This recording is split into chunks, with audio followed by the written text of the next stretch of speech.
Hello everyone. Today I want to tell you a story about a man who looked at the future and decided to build it himself. His name is Sam Altman.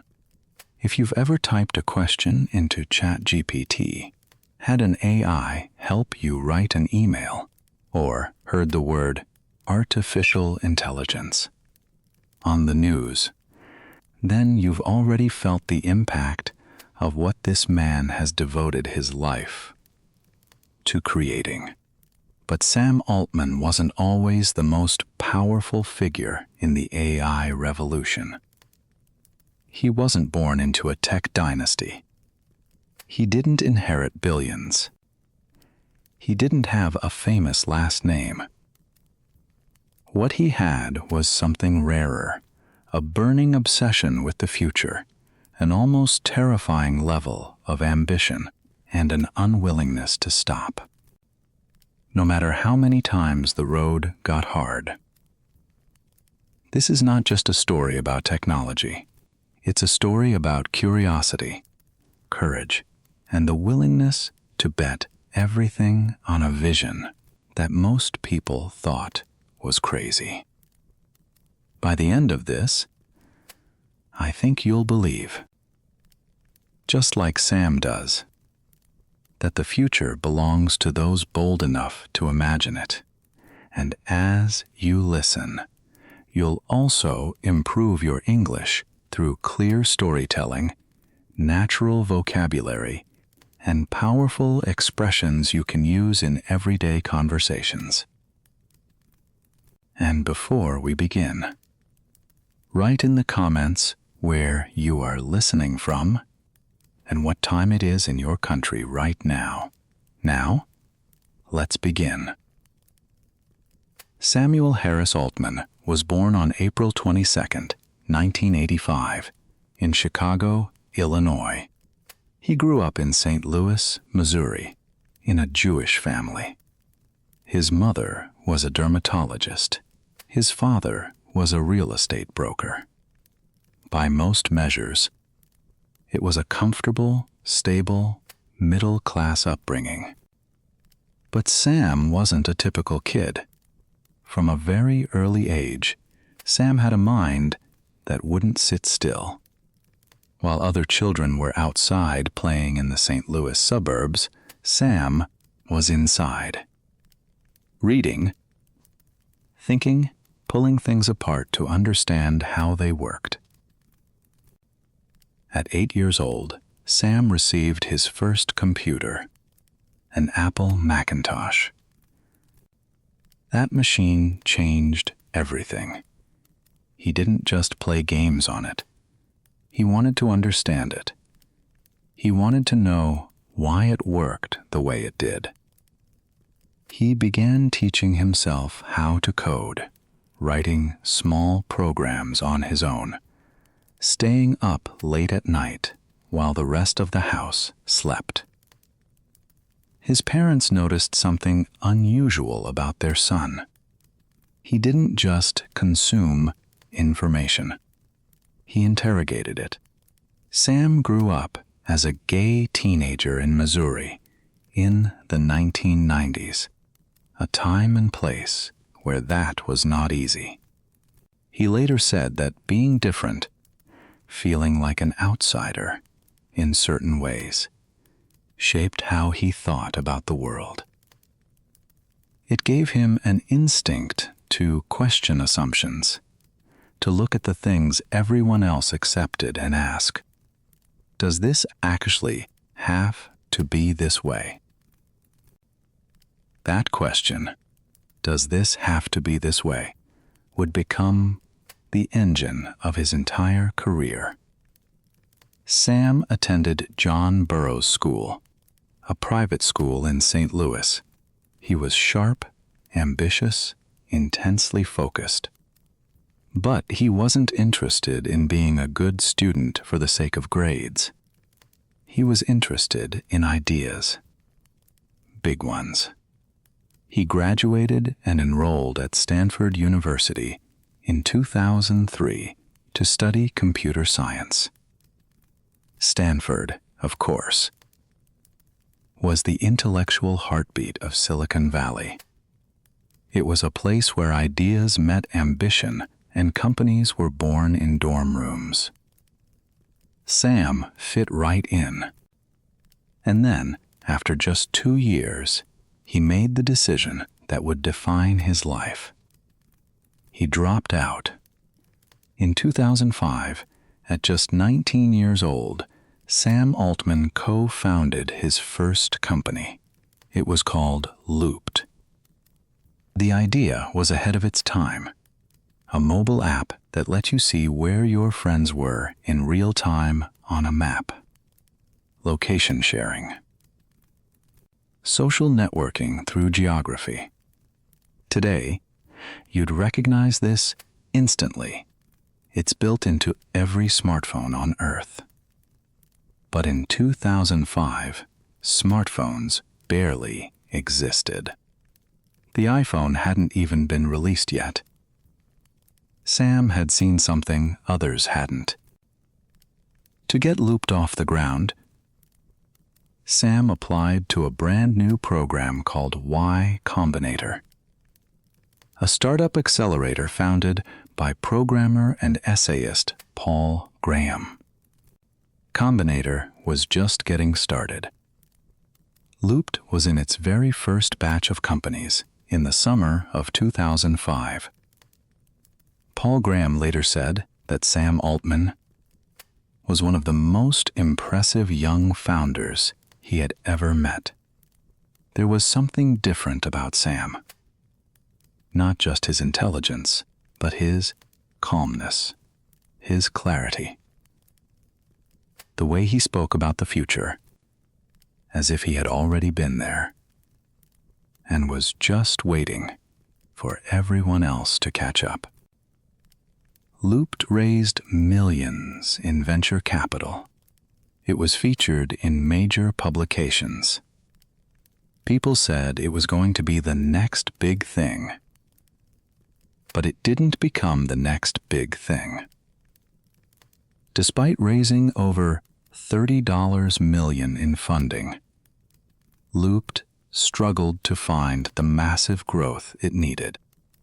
The world wasn't quite ready. Smartphones were still early.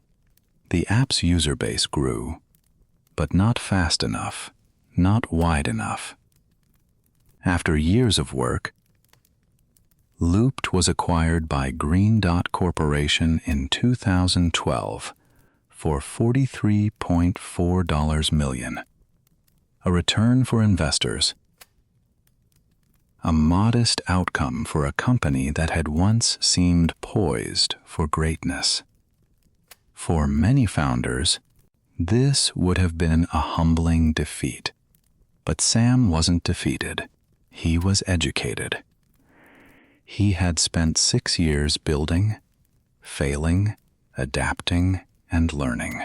He had learned how to raise money, how to manage a team, how to pitch a vision, how to keep going when the results didn't match the dream.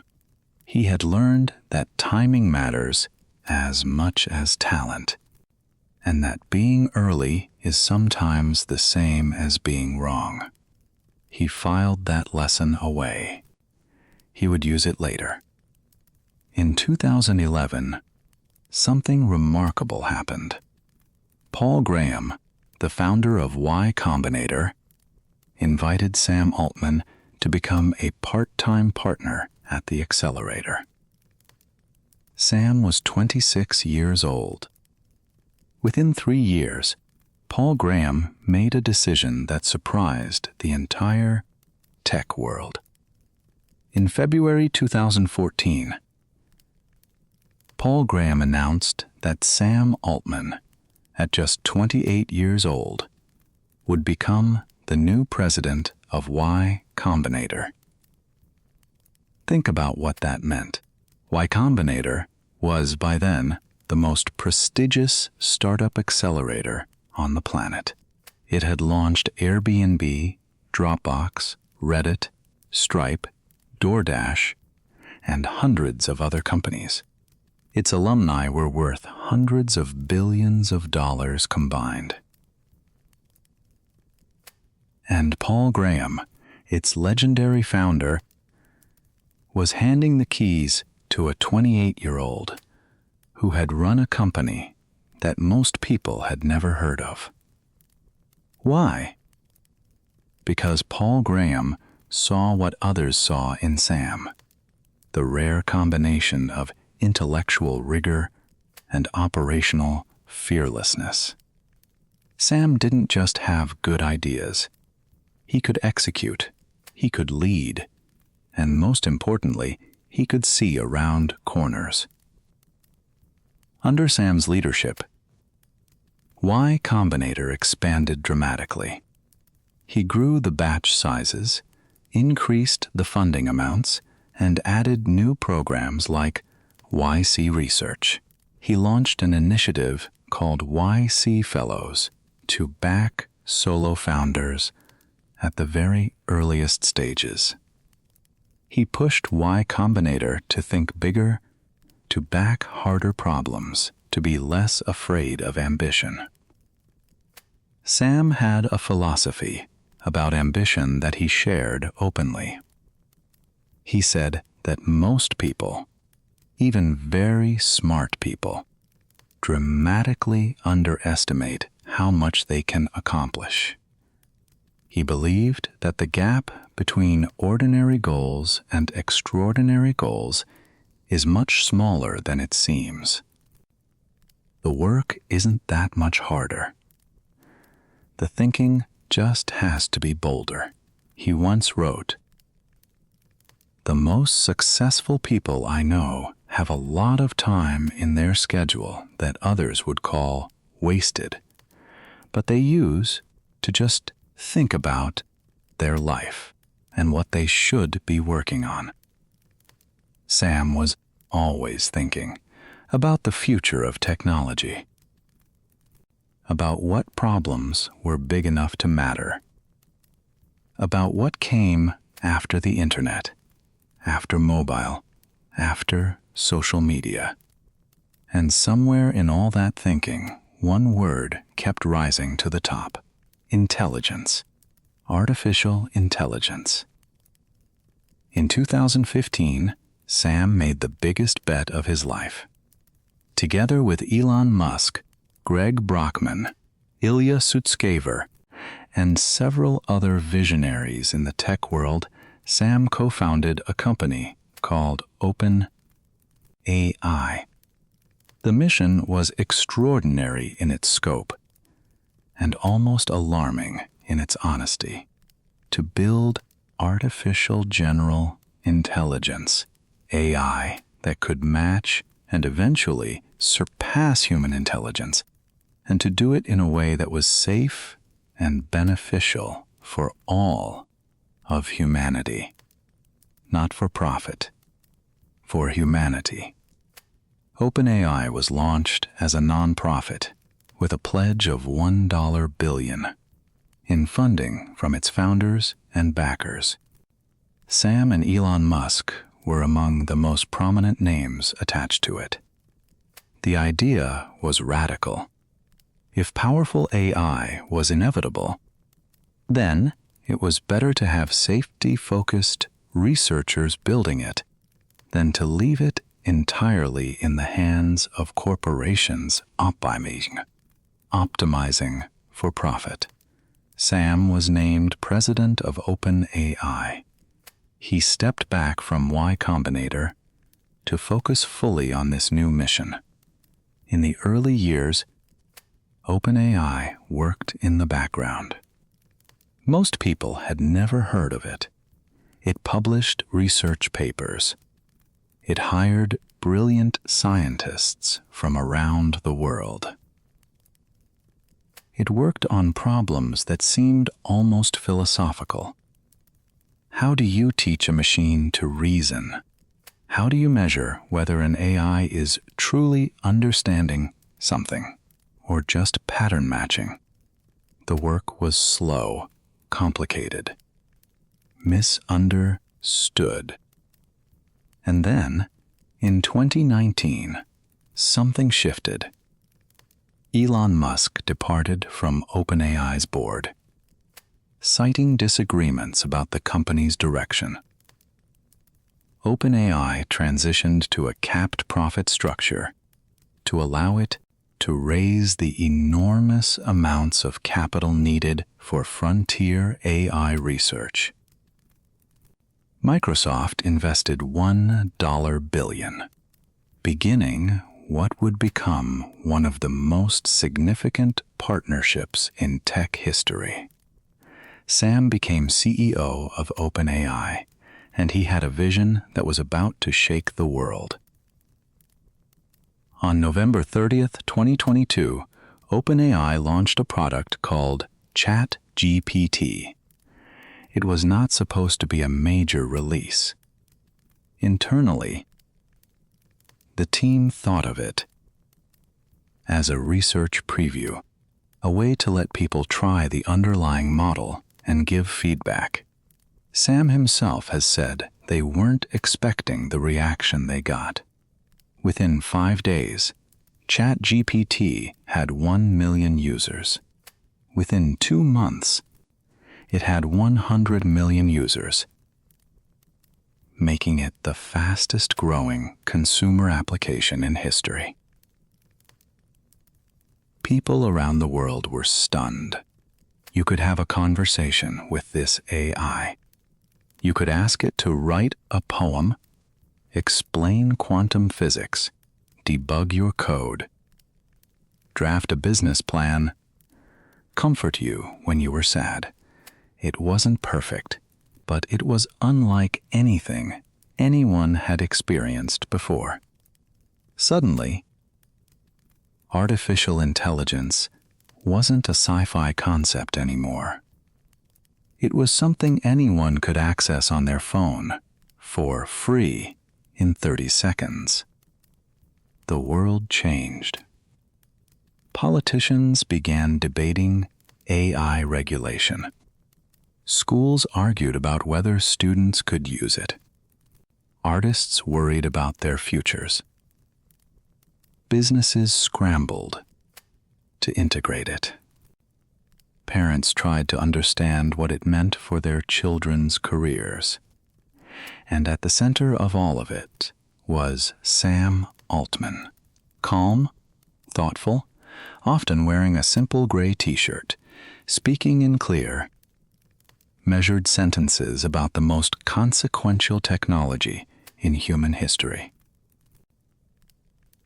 Sam traveled the world. He met with presidents and prime ministers. He testified before the United States Senate. He gave interviews to journalists on every continent. And everywhere he went, he said the same kinds of things. AI is the most transformative technology humanity has ever created. It will change medicine, science, education, and work in ways we can barely imagine. The risks are real, and we must take them seriously. But the potential to reduce suffering, expand human capability, and solve our greatest problems, that potential is too extraordinary to walk away from. He wasn't just selling a product. He was arguing for a future. But then came the moment that shocked even Silicon Valley. On Friday, November 17th, 2023, the board of OpenAI fired Sam Altman. The announcement came without warning. The board, a small group that included members of OpenAI's nonprofit governance structure, released a statement saying that Sam had not been consistently candid with them, and that they had lost confidence in his ability to lead the company. The tech world exploded. Within hours, the story was everywhere. Investors were furious. Employees were devastated. Microsoft, which had by now invested over $13 billion in OpenAI, was blindsided. Over the weekend that followed, hundreds of OpenAI employees signed an open letter threatening to resign unless Sam was reinstated. The letter eventually had over 700 signatures, representing nearly the entire company. Greg Brockman, OpenAI's president and one of its co-founders, resigned immediately in solidarity with Sam. Microsoft CEO Satya Nadella offered Sam a position at Microsoft, a new AI research team, whatever he wanted. It was a remarkable gesture of loyalty and confidence. But Sam wasn't finished with OpenAI. After 5 days of intense negotiations, the board reversed course. Sam Altman was reinstated as CEO of OpenAI. The board members who had voted to remove him resigned or were replaced. The crisis was over. But it had revealed something important about Sam Altman. He had just been fired from the company he had poured years of his life into. Within days, he had the loyalty of nearly every employee who worked there, the backing of the most powerful tech company in the world, and enough strength to walk back into the building as if he had never left. That doesn't happen by accident. That happens when people trust you, when they believe in what you're building, when they'd rather follow you into the unknown than stay behind in what they know. Sam once said, "The thing that makes great founders great is that they keep going, not because it's comfortable, but because they simply cannot imagine stopping." He couldn't imagine stopping. To understand Sam Altman is to understand how he thinks about the future. And it's worth taking a moment to really explore that, because it's unlike almost anyone else. Sam is not interested in small problems. He has said repeatedly that the most talented people in the world often waste themselves on things that don't matter. He believes in working on problems at the frontier, the place where the risk is highest, but so is the potential reward. He has a famous framework he uses when evaluating whether something is worth doing.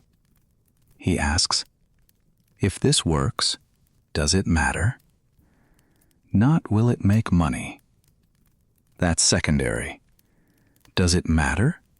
Does it change something important?" Sam is also deeply interested in what he calls exponential thinking, the idea that technology doesn't grow in straight lines. It compounds.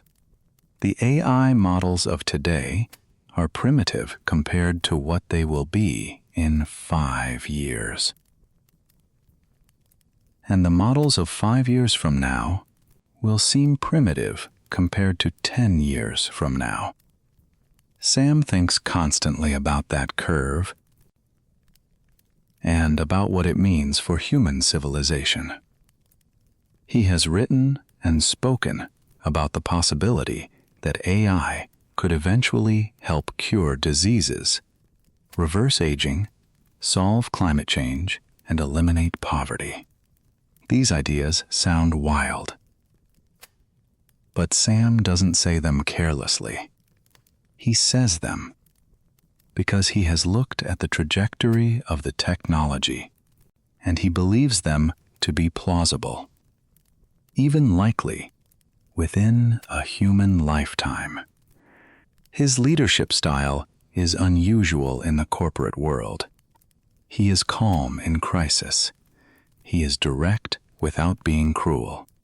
He gives people enormous autonomy and holds them to results. Former employees describe him as someone who genuinely listens, who will change his mind when presented with better information, but who holds his convictions when he believes he is right. He is also deeply self-aware. He has publicly acknowledged that building powerful AI is one of the most dangerous things humanity has ever attempted. He doesn't pretend otherwise. He believes that the answer is not to stop, but to build carefully, with safety at the center. That tension between urgency and caution, between ambition and responsibility, is something Sam lives with every day. Behind the headlines and the history-making, Sam Altman is a private person.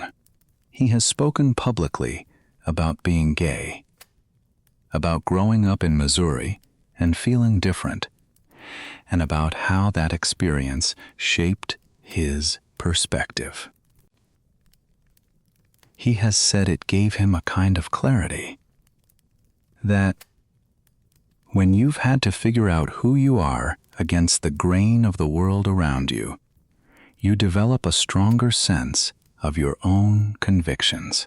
Sam is known among those who know him for his intellectual generosity.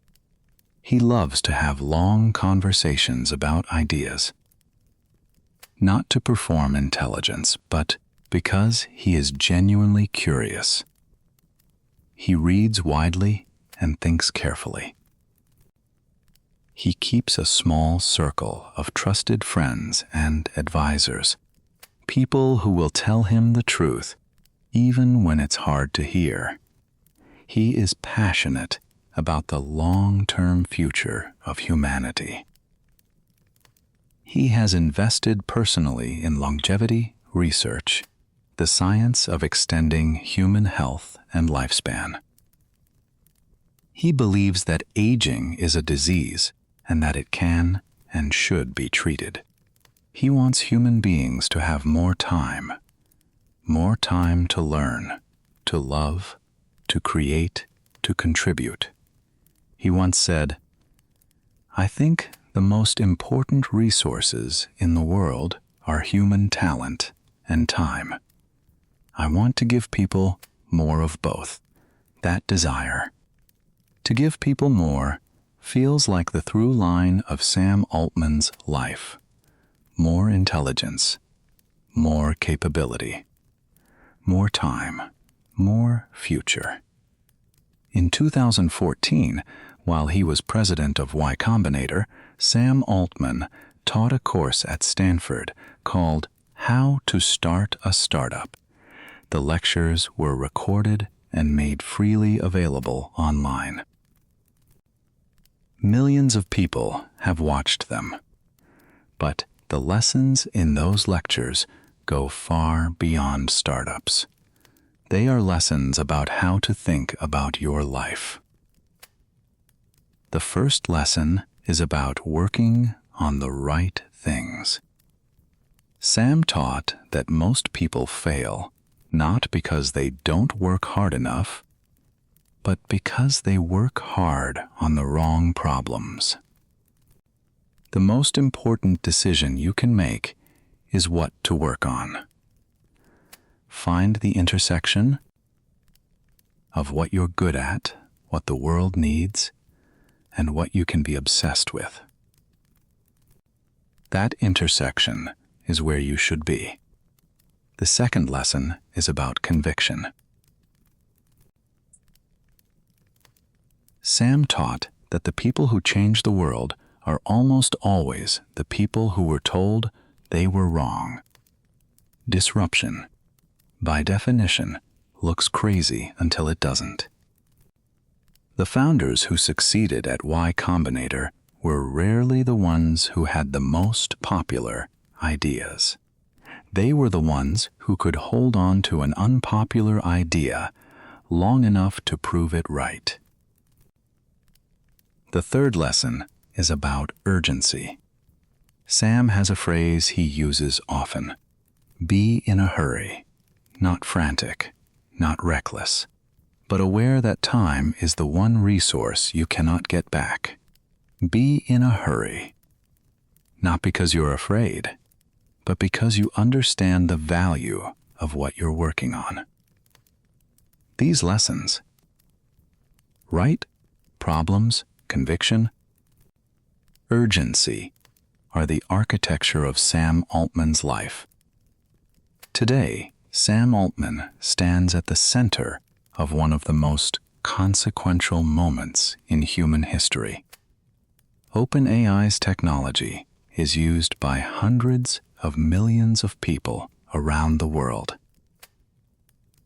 ChatGPT, GPT-4, and the systems that will come after them are reshaping how humans work, learn, create, and connect. New versions of these models appear every year, each dramatically more capable than the last.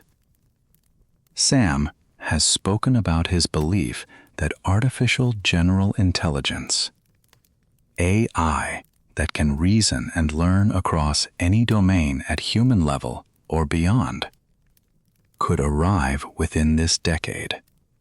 He doesn't say this to frighten people. He says it to prepare them. Because whether we are ready or not, the future is coming. The only question is whether we will shape it wisely. He has also launched new ventures alongside OpenAI. He is involved in Helion Energy, which is working on nuclear fusion. The clean, virtually limitless energy source that could power civilization for thousands of years. He has backed retro biosciences, pushing the frontier of longevity research. He thinks about civilizational scale problems the way most people think about their to-do lists. Sam Altman is 40 years old. He has already co-founded the most transformative AI company in history, led the most influential startup accelerator in the world, survived a dramatic public firing and reinstatement, and helped introduce hundreds of millions of people to the age of artificial intelligence. And he is just getting started. He once said something simple but profound. The world needs big ideas, and we should be unafraid to pursue them. That, in the end, is the story of Sam Altman. Not a story of a perfect man. Not a story of someone who always had the answers. But a story of someone who asked the biggest questions he could find and refused to stop until he had built something worthy of them. So what can we take from Sam Altman's story? First, curiosity is a superpower. A little boy in St. Louis who got a computer at age 8 and stayed up late teaching himself to code. That curiosity never left him. It only grew. Nurture what you are curious about. It will take you further than you can imagine. Second, early failure is part of the path. Loopt was not the company Sam hoped it would be. But without Loopt, there would be no Y Combinator presidency. Without Y Combinator, there would be no OpenAI. Every experience, even the disappointing ones, was a dot he would connect later. Third, work on things that matter. Sam has always chosen the hardest, most important problems he could find.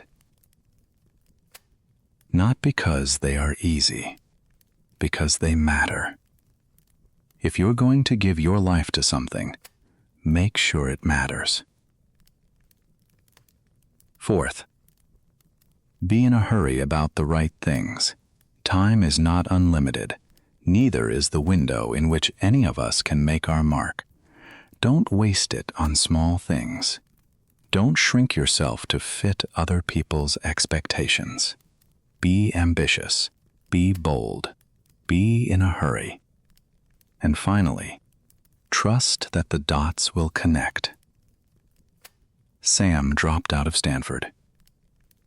He ran a startup that didn't become what he dreamed. He was fired from the company that had become the center of his life. And each time, the path led somewhere more important than where he was before. You don't have to see the whole road. You just have to take the next step. Sam Altman is still writing his story, and in many ways, his story is now woven into all of ours. Because the technology he is building will touch every life on Earth, including yours and mine. The age of artificial intelligence is here. The question is not whether it will change the world. It already has. The question is whether we will engage with it thoughtfully, boldly, and with the kind of hopeful ambition that Sam Altman has shown us is possible. If this story touched you, I would love to hear from you. Tell me in the comments, which part of Sam Altman's life stayed with you the most? Was it the moment he dropped out of Stanford at 19 to build his first company with nothing but an idea? Was it the extraordinary 5 days when his entire company rallied to bring him back after he was fired? Or was it his quiet, relentless belief that artificial intelligence, if built wisely, could be the greatest gift humanity has ever given itself? Let me know below. And if you believe in the power of ideas, if you believe that one person, with enough conviction and enough courage, can change the direction of the world, then share this video with someone who needs to hear it today. Because the future doesn't build itself. People like Sam Altman build it. And maybe, just maybe, someone watching this right now will build what comes next.